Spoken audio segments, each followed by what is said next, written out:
காசி தமிழ் சங்கமம் 3.0 வெற்றிகரமாக நடைபெற்று கொண்டிருக்கிறது. காசிக்கும் தமிழகத்திற்கும் இடையே ஆன்மீகம், கலாச்சாரம் ஆகியவற்றில் உள்ள தொடர்பை நினைவூட்டி பிரதமர் மோடி தலைமையிலான மத்திய அரசு உத்தரப்பிரதேச மாநில அரசுடன் இணைந்து இந்த நிகழ்ச்சியை நடத்தி வருகிறது.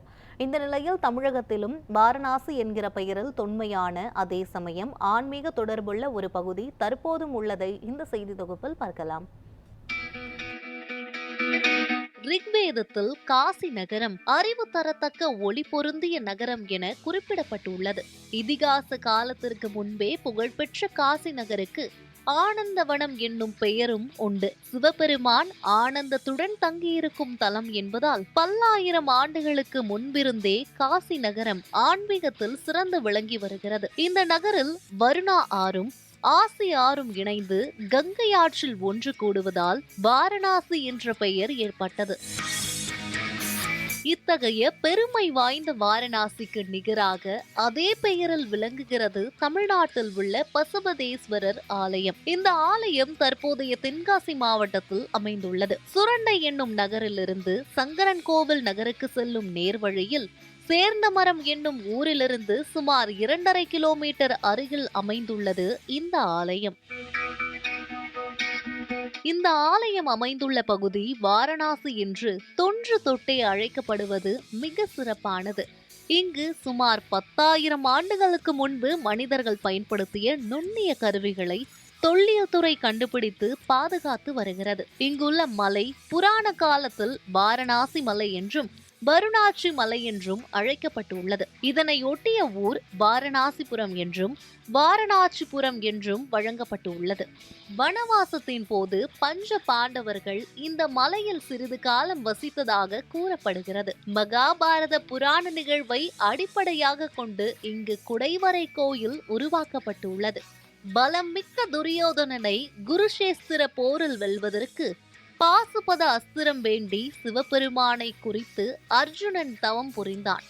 அப்போது தனது தவத்தை களைக்க துரியோதனன் ஏற்பாட்டில் பன்றி உருவில் வந்த மூசாசுரனை அர்ஜுனன் அம்பெய்தி கொன்றான். அதே சமயம் தமது பக்தனின் தவத்துக்கு இடையூறு ஏற்படுத்த வந்த மூசாசுரன் மீது சிவபெருமானும் அம்பெய்தார். எவர் எய்த அம்புப்பட்டு பன்றி உயிரிழந்தது என்பது குறித்து இருவருக்கும் இடையே வாதம் எழுந்தது. வாதம் முற்றிய நிலையில் சிவபெருமானின் தலையில் அர்ஜுனன் தனது அம்பால் ஓங்கி அடித்தான். உடனடியாக சிவபெருமான் வேடர் வடிவம் நீங்கி தமது சுயரூபத்தை அர்ஜுனனுக்கு காட்டி அருளி பாசுபத அஸ்திரம் வழங்கினார். இந்த புராண நிகழ்வை அடிப்படையாக கொண்டு முனிவர்கள் வழிகாட்டுதலின்படி கைதேர்ந்த 2 சிற்பிகளான தந்தையும் மகனும் உருவாக்கியதுதான் இந்த குடைவரை கோயில். குடைவரை உருவாக்கும் போது ஒளியின் ஓசை சிறிதும் கேட்கக்கூடாது என்ற நிபந்தனையின் பேரில் மலையின் வடக்கு பகுதியில் சிவன் கோயிலை தந்தையும் மலையின் தென்பகுதியில் முருகப்பெருமான் கோயிலை மகனும் உருவாக்க முயன்றனர். ஒரு கட்டத்தில் தெற்கு பகுதியில் ஒளியின் ஓசை வரவே வடபகுதியில் இருந்த தந்தை வீசி எறிந்த ஒளிப்பட்டு மகன் உயிரிழந்து விட்டதாக கூறப்படுகிறது. அப்போது வடக்கு பகுதியில் சிவாலயம் முழுமை பெற்றிருந்தது. தென்பகுதியில் பாறையை குடைந்து ஆலயம் உருவாக்கப்பட்டிருந்தது. ஆனால் இறைமூர்த்தங்கள் எதுவும் செதுக்கப்படவில்லை.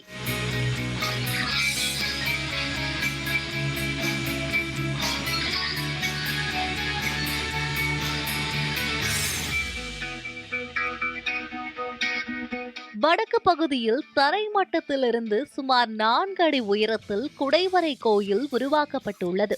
தத்ரூபமாக குடையப்பட்ட இந்த சிவாலயத்தில் 3 நுழைவாயில்கள் அமைந்துள்ளன. நுழைவாயிலில் உள்ள கனமான தூண்கள் விரிந்த தாமரை பதக்கங்களால் அலங்கரிக்கப்பட்டுள்ளன. தோரணம் போன்ற தரங்க பொதிகைகள் அமைப்பு நுழைவு வாசலுக்கு மேன்மேலும் அழகு சேர்க்கின்றன.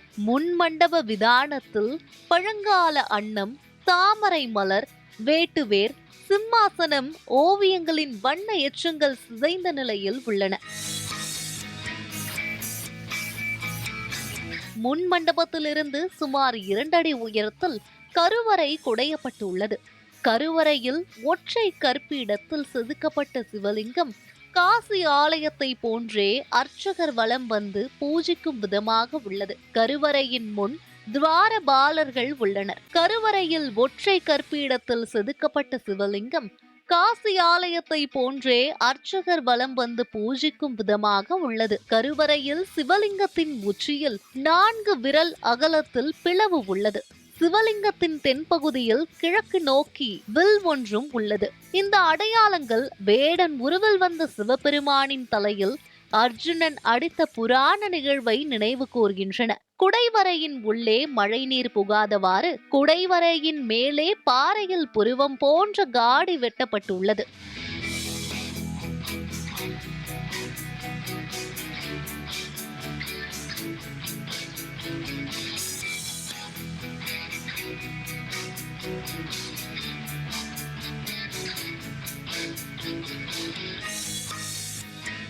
அர்த்த மண்டப குகையில் விநாயகர், பிரம்மா, விஷ்ணு, நடராஜர், பூதகணங்கள், துவாரபாலகர்கள் ஆகியோரின் புடைப்பு சிற்பங்கள் உள்ளன.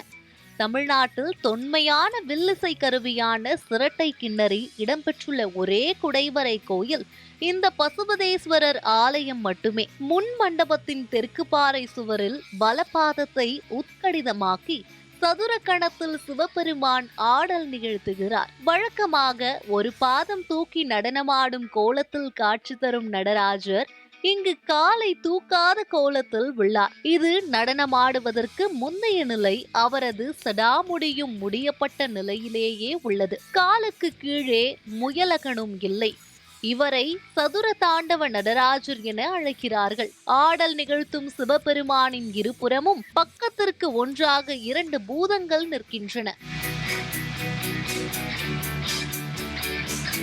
கடையேழு வள்ளல்களில் ஒருவரான ஆய் ஆண்டிரன் ஆய்குடியை தலைநகராக கொண்டு இப்பகுதியை ஆண்டு வந்த காலத்தில் இக்குடைவரை கோயில் உருவாக்கப்பட்டிருக்கலாம் என்னும் கருத்து நிலவுகிறது. பசுபதேஸ்வரருக்கான நித்திய பூஜை சிறப்புடன் நிகழ்வு பெற 11ஆம் நூற்றாண்டில் வல்லவதேவன் என்ற பாண்டிய மன்னர் இந்த திருக்கோவிலுக்கு மலை பகுதியையும் அதனை சுற்றியுள்ள குளங்களையும் தானமாக வழங்கிய தகவல் இங்குள்ள தூண்களில் பொறிக்கப்பட்டுள்ளது.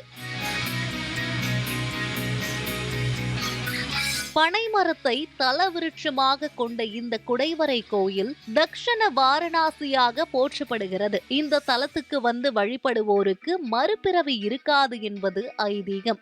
நியூஸ் 7 தமிழ் செய்திகளுக்காக ராஜமைந்தன், ஸ்ரீமுருகன்.